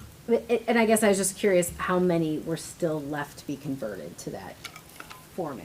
There's 250 classrooms. I think we're less than 20 of those unique Okay. situations district-wide. Okay. And they can be done, we just haven't done it yet? Well, we're It's not working like- through the uniqueness Okay. elements of them. Some teachers are actually using multiple devices to present their curriculum. Right. And so we don't want to cut their legs out under Right. them for a $50 cost savings. Sure, no, that $100 makes cost sense savings, if right? it's- We want to make sure that when we do it, it is being done the correct way. Great, thank you. Okay? Great, thank you. Thanks so much, Ed. Thank you, Ed. All right, thank you for all your support. Thank you. Thank you, Ed. Any other questions for Ed at all? If not, we'll just quickly jump over to his strategy 12, the financial and facilities strategy 13. So really on slide 195, these are the 4 components that I look at, right, in terms of the financial health of the district. And we know from 22-23, we had a clean audit opinion. The district earns a financial recognition from designation from the state of Illinois. One thing that only happens every 10 years or so, the district earns a AAA stable credit rating. We had that for both bond sales, so that is excellent.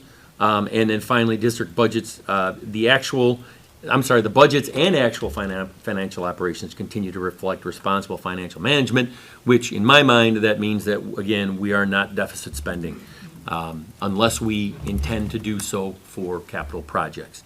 If we're deficit spending for operating expenses, then we have an issue we have to talk about. So we're not anywhere near there. So that's good. So just kind of jumping back to some of the projects as we talked a little bit earlier, the Phase 1 projects. Now remember, there's 2 parts to Phase 1. What we're coming up and doing now, starting in '24, and then the second part in '25. So just kind of keep that in mind. So the Phase 1 project's expected to cost $40 to $44 million. What are some of the funding sources for those? The 2 bond sales, I have $27.4 million in here, including any accrued interest. So the bond sales netted a total of $27 million. We're anticipating by the end of this fiscal year, we'll have $27.4, and that interest will continue to grow, but will diminish as we spend those funds down. So we've had good interest rates on those. We're probably averaging about 5.25% on all of our interest returns right now. So that's excellent, and we'll continue to hopefully earn that going forward. But again, that number will come down as we spend those dollars down. Available funds through the district operational budget, as we talked about, anticipating about $7.5 million, about $2.5 million going forward annually. And then fund balance reserves, as we've talked about in the past, of somewhere between $6 and $10 million. The important part about this, though, is that we have to remember that there are no funding sources identified for any projects beyond what we currently have in Phase 1. So again, the two parts of Phase 1 all fall under those 3 bullet points up above. Anything beyond that, we do not have any funding sources for. The reality of the situation is that the district sells bonds about every 10 years, and we're structured for 11 years on these current sales. The district has the ability to pay back the last couple of years early if the district, if any, the board chooses to do so. But again, you're still talking 10 years out. So that funding source is going to be used up for those 10 years until we get back to it, which again is the history of the district. It's about every 10 years. There will be an opportunity once the 2023 bond sale would roll off, but again, it's not as much as you would have to almost cut in half what you have right now. So it's not going to fund in a substantial portion what the rest of these projects would look like. So are you saying that the next bond sale opportunity, 3-4 years later, wouldn't 10 years be, later. or 10 years. 10, okay, sorry, 10 years Yeah. later, wouldn't be nowhere near that 27? No, when the district rolls off, oh no, though actually, we've utilized all that, haven't we, Elizabeth? We've utilized everything, so right now, we're 11 years out. Because we've utilized all of our capacity with with our debt service extension base. So there's really no option for 11 years. Now, I don't know, until 11 years. Now, what that looks like 11 years from now, it will grow a little bit because the CPI grows, and so there's the possibility of growing that. I don't know, will it be $30 million 11 years from now? Maybe, but again, we're still looking at something 11 years up the road. Okay, so going on to slide 197. Again, we expect probably 3 years on these upcoming projects. Hopefully, we would have them done around the summer, end of the summer of 2026. But beginning now in May of 2024, starting those projects, really focusing on South Campus, and then starting 2025, the projects focusing on North Campus. North Campus is going to be a little bit more, not even a little bit, quite a bit more of a challenge because we're renovating classrooms. It's one thing to renovate a cafeteria and a music space. It's a completely different challenge to renovate classroom spaces. And we'll have to see if we can get, some of those in the summer, if a summer's enough time. I know a lot of people think, well, summer, 3 months, not really. We're really about 2 months that we have by the time it's all said and done. So the scope and sequencing of those projects for the classrooms here is going to be a bit more of a challenge, but we'll work through those and we'll bring that information back to the board here within the next, over the next couple of, probably next 6-9 months, somewhere in that area. Again, any of the projects beyond for completion after 2026 in that facilities plan, we don't have a timeline for those yet because, again, there's no funding source. So you can kind of set a timeline, but at some point, if we move forward with that, we have to have funding sources for those. Again, on Sorry, for those Phase 2 projects, I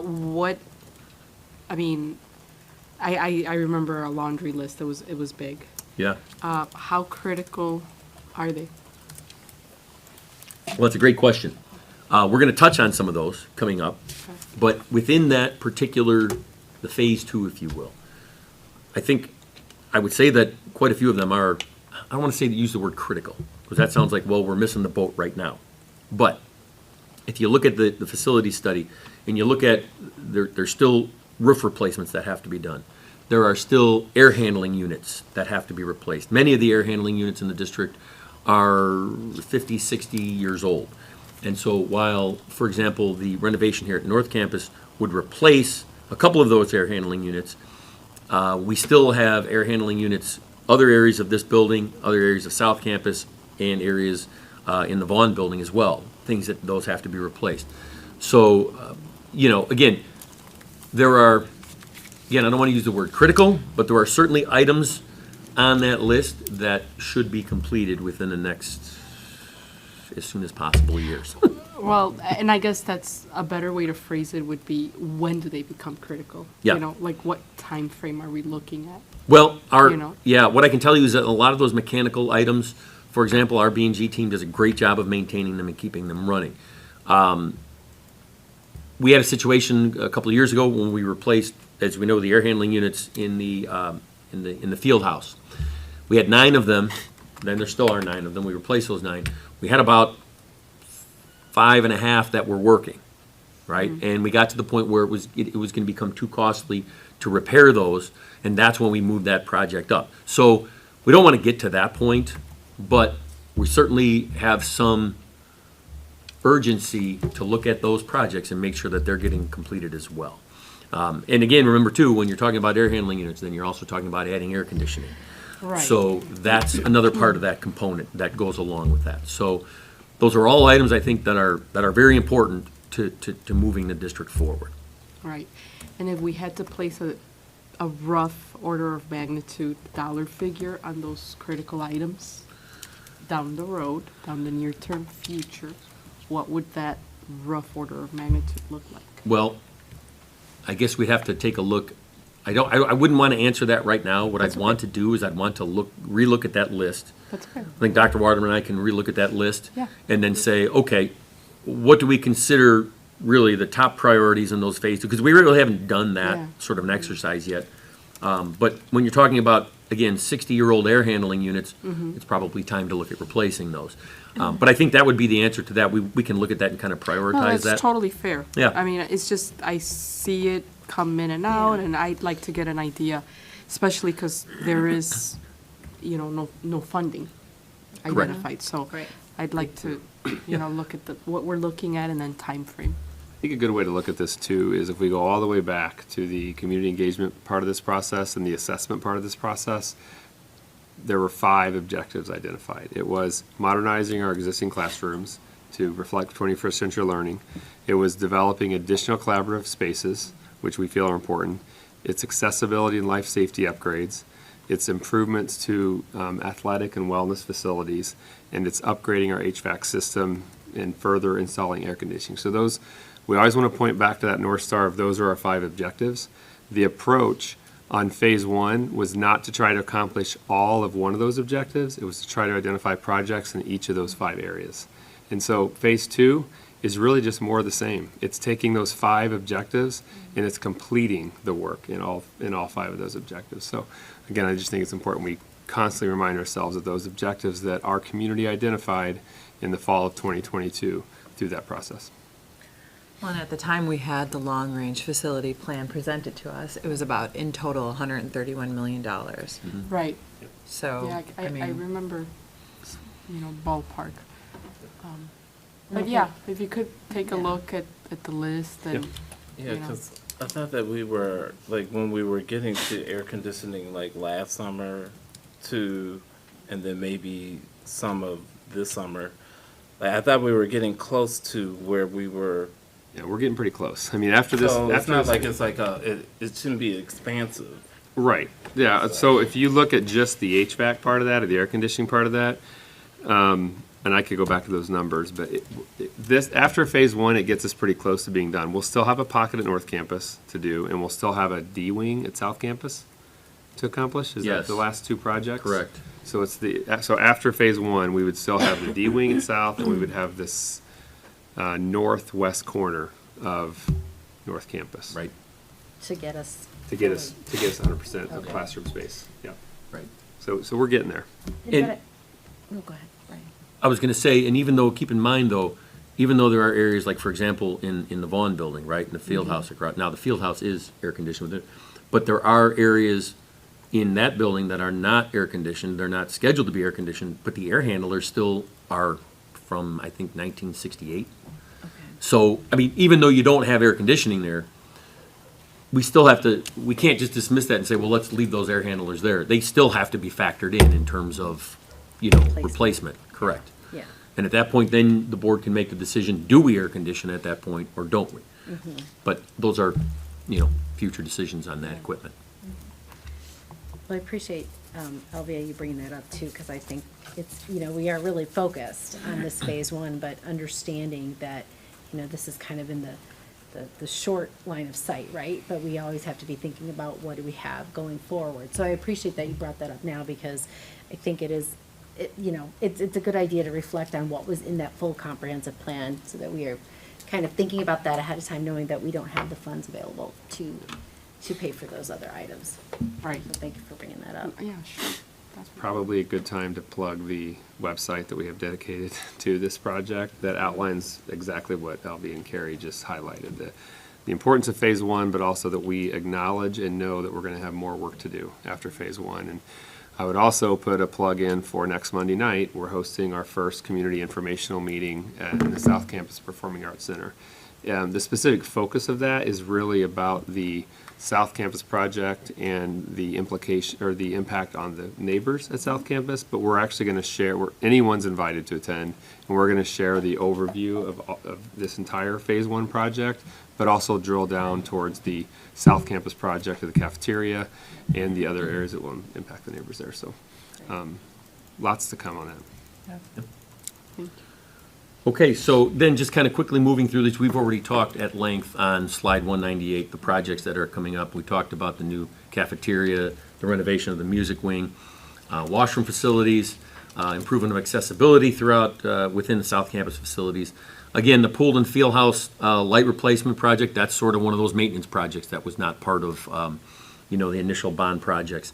Again, as we mentioned, the G-wing and D-wing roof replacements. Both of those, we're touching those areas of the building. It makes sense to get those in there as well. Addition of air conditioning in the E-wing, which is what we're looking at. And then interior, exterior door replacements and addition of the Bennett Field ticket booths. Now, what's going to happen is Thursday of this week, we're going to open bids for those projects. So we are going to get a real firsthand look, obviously, at what the true costs of these projects are going to be. As we've talked with Ed Wright from DLA Architects, it's been a little bit of a volatile market in construction. So it's going to be interesting to see what these bids come back, on Thursday. And so we'll have some evaluation to do of those. But nonetheless, those are the projects that are all included in that bid. Moving on quickly to 199. These are the projects that would essentially we'd be looking at for 2025 at North Campus, really. North Campus classroom modernization, air handler replacement, and addition of air conditioning, renovation of some of the North Campus washroom facilities. More of them have been done here that have been done at South Campus. And so we'll be looking at the ones that have not been done. Improvement of accessibility again within North Campus. Installation of the turf field at Westfield at the athletic complex there, and interior and exterior door replacement as well. So again, some of those doors, those are just regular maintenance types of things. I will talk with, like I said, the B&G team, and we'll see what else we need to look, if there's anything else we need to get on that list going forward. Slide 200 is kind of what we've been talking about, right? And here are the additional items from phase 2 that we've looked at, right? Remaining air handler replacement, air conditioning at all district facilities, remaining accessibility improvements, roof replacement projects, remaining life safety projects, renovation of remaining classroom spaces through all district facilities, improvement of collaborative spaces, potentially an additional elevator at North Campus and elevator upgrades at South Campus, bleacher replacement at various district facilities, remaining washroom locker renovations in the Vaughn building, because we really don't have much scheduled for the Vaughn building, and the washrooms there are in very similar shape to what's here. And so, and then again, potentially additional athletic, physical welfare, and athletic facilities improvements. So, again, those are just some of the highlights I pulled from the facilities list, from the long range plan, and I just put down some of these here to kind of get them out here so that the board has a look at what's still out there. And again, we think that there's the potential of somewhere between $85 and $100 million of projects listed here with all of these. And so, again, that's a very different funding conversation in terms of where that goes. Any questions on any of this information here? So you said you're going out for bids for the phase 1 work for 2024. Are you gonna, is the intent, it's gonna be bid the work for 2024 and the work for 2025, will it be one bid? No, 2024 right now, because we're only bidding the 2024, the work that would start coming up here in 2024 right now. Okay. Because really no way we would get a contractor to bid on a project that wouldn't even start for over a year from now. Right. That was, Yeah. okay. Right. Yeah. I got it. We're on the same page. And then, when do you expect to get these bids back for the work to commence in 2024? That's going to be Thursday. This Thursday? This Thursday. Oh, okay. Yeah. The Okay. bid opening's, I think it's 2 o'clock if I remember correctly. Let me look at my calendar real quick. It's 2:30. Okay. We will, and 2:30, thanks. we will see, we anticipate bringing a recommendation to the board to discuss on March 4th, and then asking the board to consider approving on March 18th. But that's all pending what we get back on Thursday afternoon, so cross your fingers. Right. Yeah, volatile market doesn't sound very good. Yeah. would calm down a little bit. Yeah, A big crowd at the pre-bid meeting. Yeah. Okay. Quite a few contractors showed up, so. that's good. Yeah. I think Do you that guys was have a good lot of questions? Yeah, they did a tour and Yeah. Yeah. a lot of good questions. Yeah, I think in talking with Ed Wright, I know Ed's not here tonight, but one of the things he's talked about is, they look at a cost per square foot. And probably since the pandemic, in a lot of cases, that cost per square foot is almost doubled. Oh, yeah. In terms of building renovations, additions, that sort of thing, so. Absolutely. I'm so curious to see what they come back. Yeah, and we're also clearly operating still in the market with inflation too. So that's, we'll see what happens. We'll see Okay. what the bids look like. Sounds Nothing good. to do till we see them then. But DLA will be here on the 4th to Okay. share all this information. And the window, it's Thursday at 2:30, closed bids, is there a window, how long before we close the window? So the window will be open until 2:30. Oh, I see, it's open. So, right. So somebody can deliver a bid to us today, Okay. or tomorrow, whenever, or even, Thursday, all the way up until 2:30. Once 2:30 comes, if we don't have a bid, we would not accept it. So anything from 2:30 that we receive before 2:30, we'll open, we'll read those numbers aloud. And the contractors will be here, anybody else is welcome to be here as well, and look at what the total costs are of the project. So just to say, like, if the bids are, if there's a wild swing in the bids from the estimates, then we potentially need to come back and evaluate what we can or cannot do. We could evaluate that, yeah. And that's going to be the purpose of the March 4th discussion, really. That at that point, we'll have numbers that we want the board to discuss. But that 40-44, I feel like that estimate has gone up, and maybe my memory's just fuzzy. It has. Okay. From what we originally saw. Yeah. Yeah. So from the February 2023 Yeah.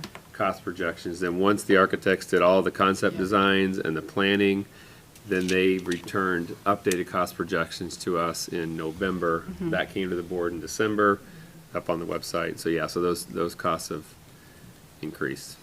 on Yeah, some of so those hopefully they have enough padding already that we won't have a lot of surprises. But the latest projections we have from November, December, if they fit within that, then we will be fine. Right. But if they're higher than that, that's where we're gonna need to have some discussions.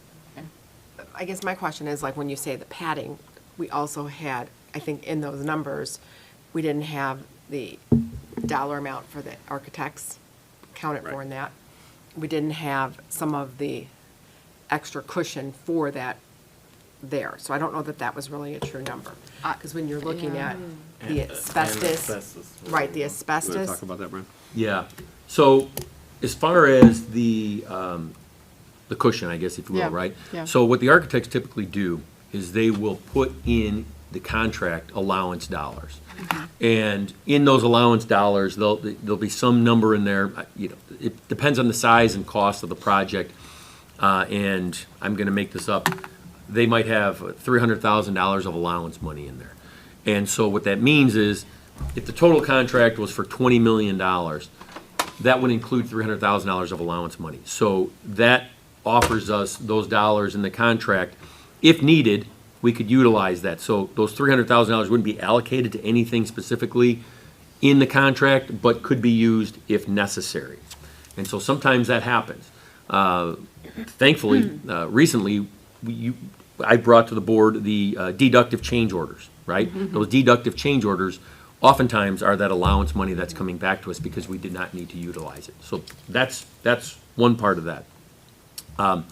Secondly, we anticipate that I was just talking, we just had the asbestos removal a bid meeting today. So not bids, this is just the initial bid the initial meeting with the prospective bidding contractors. And we think will probably be about $200,000 to $250,000 in cost for the asbestos removal. So, it's certainly a number, but it doesn't compare to kind of the numbers that we're seeing here. And then the architect fees, of course, we do have to pay architect fees. And those I will be working into the total cost of the project as we go. We've already spent a substantial dollar amount with the architects because really 80% of their work is done come Thursday. And then what ends up happening after that is they manage the projects for us, but really that's not the highest percentage of their work. The drawings, the bids, all of that, getting that on the street is really their highest percentage of work. So the money that's already been spent, where does that come from and where is that allocated? Because would that be allocated in the overall cost of the project, or would that be a separate line item? It will be allocated in the overall cost of the project, yet at the same time, I'm tracking those dollar amounts I mentioned the capital projects fund earlier. So I'm tracking all of that cost in the capital projects fund separately from anything else we're doing in the district. And the reason we're doing that is really a couple of reasons. So that we know, number one, what our true costs of the project are. And number two, we have to manage and account for all of the bond issue money separately. So that's why we're tracking those separately. So those expenses will show up in a sub-fund of the 60 fund, the 61 fund, which, again, internally, we have that, and we're accounting for all of those dollars there. So will we get then, on March 4th, will we get that bigger, more detailed picture of like what all those costs are? As far as the contract costs, and then any of those extra allowances would be included in that, in addition to the cost for the architect fees? Okay. Yes. Okay. Yeah, so any allowance monies would be already included in the total dollar amount for the contract. We can get a final estimate of architect fees, and then throw in the cost, what we think for the asbestos removal, and then our consultant there, and just kind of give, a look. But again, remember, you're only gonna have part of the picture here, because the phase 2 has not been bid yet. So it does make it a little bit more challenging when you don't bid the entire project at one time. But we knew that we weren't really gonna be able to do that, because we weren't gonna be able to start on the North Campus renovations until probably 25. Well, plus we don't have the funds for everything. What we do for the North Campus, we do for North Campus, for phase 1. For phase 1. Yes. So that's the part, but we still haven't bid that project. Right. And I'd like to think that the cost will go down next year, but I don't know. I think I'm just kind of being a little hopeful. But anyway, so again, about a year from now is when we would anticipate having the bids for the second half of phase 1, if you will. Right. So you won't even have the whole picture. That's, Right. we can start to kind of get some estimates, but again, they're just going to be estimates. And bidding a project a year later very well could be some changes. This is a 3-year puzzle, and the first piece of that puzzle is going to be a little bit clearer in 2 weeks. Yeah. Okay, thank you. Sure. Well, that concludes our update. I wrapped up with a few of the pictures just because I like looking at them. I think it's a lot of fun, and I think it kind of really, it brings to Eye on the fruition. prize. Yeah, it brings to fruition the work that's done, right, and is going to happen. So I like looking at them. I think it'll be great when it's all done. Absolutely. It'll be a lot of fun. Definitely. Very good. Okay, we're going to go right back to you, Brian, as our next informational item is a 2024 bond sale update. Right back to you. Great, thanks, President Albert. We're going to make this brief. I felt it was important because we had the 2 separate bond sales. We had one in November of 2023, and now we have the second one here. Actually, October was when it actually took place. We closed in November. And then we had one, the bid opening in December, and then we closed in January on the second one. And so kind of like we did with the first one, I felt it was important to just bring a quick update back to the board in terms of the financials that were related to this. And so, as I have here in the executive summary, we had the second bond sale that took place on December 19th. We closed on, I think it was January 18th. Was that right, Elizabeth? And so, in total, we were able to net everything that we had authority to do, which was $27 million on those two bond sales.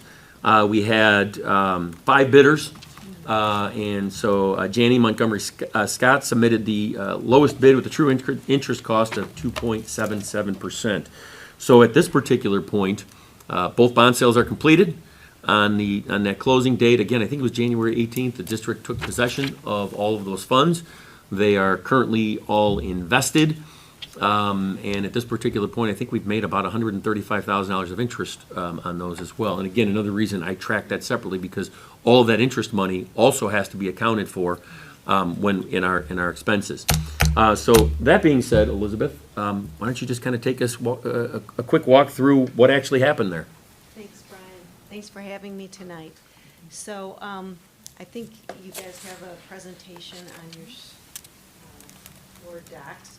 And just, starting on my page 2, which I don't know what page that is for you, but the market has been extremely volatile after 11 Fed rate increases. We priced the first portion of the bond issue in October and the second in December. And we've seen rates come down a little bit. We had a dip in October that we capitalized on, and a dip in December. So if you go to page 4, you can see within this range from January 23 to February 24 where the bonds were sold. 209. Are you guys tracking this? Yeah, page 209. Okay, I have it here. very good, okay. So, you might ask, very rightfully so, why did we split this bond issue in two? And the reason is, so each piece of the issue would be 15 million or less. And under tax law, IRS tax law, if a school district, public body, issues less than 15 million in any calendar year, then it is accepted from arbitrage rebate. So arbitrage rebate is where the federal government says, I don't want you to take my bond proceeds and invest them and make more money than the interest rate on the bond. Why do they care? They care because these bonds are tax exempt, and the IRS and the federal government is not getting any tax money on the interest payments on these tax exempt bonds, and the rate is lower to you. So they say, we don't want you just taking our money and investing it, unless you're a school district and you issue less than 15 million per calendar year. That's one of the exceptions. We took advantage of that, and so Brian estimated there's going to be about $400,000 in interest over the spend down of the proceeds. If we didn't spend an extra $40,000 in issuance costs to do 2 issues, we would have foregone up to $250,000 of interest earnings that are above the arbitrage yield. And how in the world can we do this? Well, as you know, those short-term rates are super high right now. As Brian mentioned, you're earning like 5.25% on the investment of those proceeds, whereas you're paying, under 4 and under 3%. So we did do competitive sales. As Brian mentioned, we got very strong bids, 5 bidders on the 24 sale and 6 bidders on the 23 sale. We closed in November of 23 and January of 24. So there are your 2 calendar years. Really good timing because we're right at the end of the year. Okay, so the bids were very exciting to see the people come in and want to bid on your AAA bonds. If we go a couple pages forward, keep going. There we go, right there, that one. That shows the pieces. So we got 14.4 million in November at an all-in true interest cost of 4.13%. This is the shorter bond issue, and the municipal market, just like the taxable market, in those short years, the interest rates are higher. So that's why that one has higher interest rate than our second one. which is a little longer, which has an all-in true interest cost of 2.85. So together, your all-in net interest cost is 3.34. That reflects those tax exempt rates.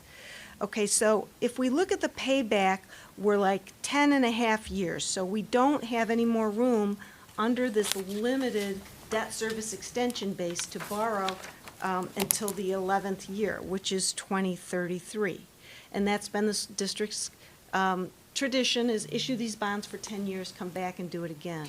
These non-referendum bonds are subject to the tax cap, meaning these payments can't exceed what you were paying on the bonds, except for a CPI factor. So the payments are not a tax increase, although there is, if the EAV doesn't increase, maybe you'll get a penny increase. But you have a very low tax rate for debt service at 8 cents, and that's where it's going to stay until the 11th year when it drops off and you have the opportunity to do this again. If you go to the next page, 7, I think the graphic shows it well, where you can see you've got room in the debt base to issue more bonds. If we go to the next page, this is a summary of the issuance costs. Those are the upfront costs, like your closing costs, including bond counsel, municipal advisor, rating agency, so on and so forth. And as I mentioned, the additional cost to do to the two pieces, sorry, it's not $40,000, it's $33,700. But again, you're going to make over $250,000 more by splitting that bond issue into the two pieces. So I think that's well worth it. Excuse me. The last section looks at comparable transactions. We've talked about your fabulous AAA rating. It is the highest. There is no higher rating. And there's not that many school districts in Illinois with that rating. So congratulations on your fiscal discipline and able to keep that rating. What these comparable charts show us is how the interest rates and the spread to the AAA Municipal Market Data Index compares between your issue and other AAA districts. So we've got you compared to recent issues by Lake County 115, Lake Forest High School. They were in the market with 101 million referendum-approved bonds this fall. New Trier did a $9.3 million issue. They are also AAA rated. Because there's not that many AAAs, we also have you compared to issuers rated AA+, like Itasca School District. So how can we compare these bond issues when the market is different on every day that they're priced? What we do is we do a spread to the AAA Municipal Market Data Index, which changes every day with the interest rates. So we can see how you price versus the index versus these other issues. Now, if you look on page 9, which you're on, you can see that your spread to that index based on this competitive sale range from 0.2 to 0.34%. If you look at Lake Forest, their spreads are actually lower, which means you're higher, which is not good. But it is normal because they priced a $100 million deal, and it has gigantic pieces that investors pay up for, whereas your deal is $13.9 million. But if we go across the page and look at New Trier, you're in the 20s spread, they're in the 30s spread. So guess what? On a relative basis, your deal priced better than New Trier's $9.3 million deal, which was done in September. And if we go across the page, you see these similar comparisons for, I mentioned Itasca. And if you go to the next page, we've got the 24 issue. That's compared to Glenbard 87, which is a AA+. Again, one notch lower than your AAA, but still you can see relatively how your deal priced versus these other issues. So these comparison charts answer the question, how do I know I got a good deal? So this is kind of the proof in the pudding.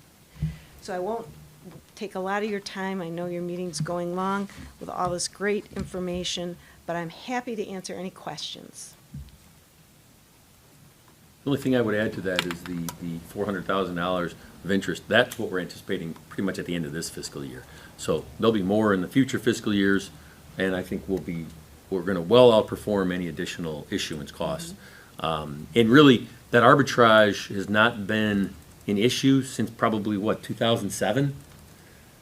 That really just kind of came back up as an issue in the last year and a half, as interest rates shot way up again. And so that's why we're dealing with that now. Previous bond issues really didn't have that. Again, in 2007, as you recall, was when sort of we had that a bit of a market issue all the way across the board. And so it's not been an issue since then, but now it is back again. And the interest that will accrue, that $400,000, that's in this first year, but that will have been exhausted after the third year, right? Because we have to spend all the funds by then? Yes, what'll end up happening is, kind of what I mentioned earlier, as we spend, we will continue to earn interest on those dollars until the last one is spent, but as we spend them down, the less interest we're gonna earn, because there'll be less principal to utilize. Yeah, makes sense. Yeah. But we also probably won't see major payments on the projects until, it'll probably be midsummer, before we start to see, any major payments going out. And then, of course, those are gonna continue from that point forward. But there's still a cash flow, because you try to look at and estimating, okay, how much are we gonna need each month for these payments? And then you ladder the investments to maximize the return on those as well, so we'll continue to do that also.